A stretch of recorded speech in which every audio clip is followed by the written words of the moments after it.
خوشبو اللہ الرحمن الرحیم الصلاۃ والسلام علیک یا رسول اللہ وعلی آلک واصحابک یا حبیب اللہ۔ معزز ناظرین و سامعین، شیخ محقق شیخ عبدالحق محدث دہلوی رحمۃ اللہ علیہ وہ ہستی ہیں جن کے ذریعے اس بر صغیر میں علم حدیث پہنچا اور آپ کو 75 سے زائد مرتبہ جاگتے ہوئے پیارے آقا صلی اللہ علیہ وسلم کا دیدار نصیب ہوا۔ سیرت مصطفیٰ پر آپ نے بہت ہی پیاری کتاب لکھی، مدارج النبوت، 2 جلدوں میں۔ مدارج النبوت میں آپ جنگ بدر کا، غزوہ بدر کا واقعہ بیان کرتے ہوئے درج فرما رہے ہیں کہ حضرت عکاشہ کی جنگ بدر میں، غزوہ بدر میں تلوار ٹوٹ گئی۔ انہوں نے بارگاہ رسالت صلی اللہ علیہ وآلہ وسلم میں عرض کیا، حضور میری تلوار ٹوٹ گئی ہے۔ پیارے آقا صلی اللہ علیہ وسلم نے ایک درخت کی شاخ ٹہنی عطا فرمائی، جب انہوں نے پکڑی تو وہ بڑی لمبی اور مضبوط خوبصورت تلوار بن گئی۔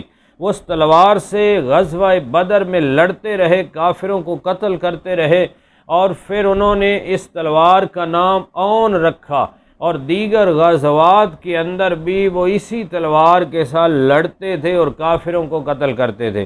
کیا شان ہے ہمارے پیارے آقا صلی اللہ علیہ وسلم کی کہ آپ جس کو جو چاہیں اور جس وقت چاہیں عطا فرما دیں۔ ٹہنی عطا فرمائی ہے، شاخ عطا فرمائی ہے، اور وہ خوبصورت چمکتی ہوئی مضبوط تلوار بن گئی ہے۔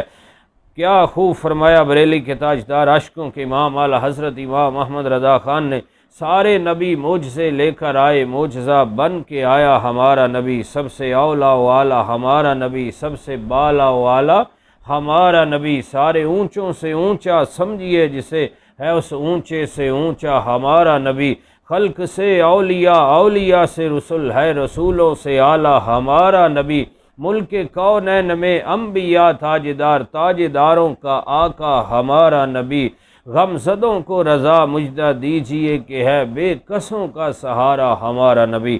اللہ رب العزت ہمیں اپنے محبوب آقا صلی اللہ علیہ وسلم کی ہر سنت پر عمل کرنے اور کثرت کے ساتھ درود و سلام پڑھنے کی توفیق نصیب فرمائے، آمین بجاہ النبی الامین صلی اللہ علیہ وسلم۔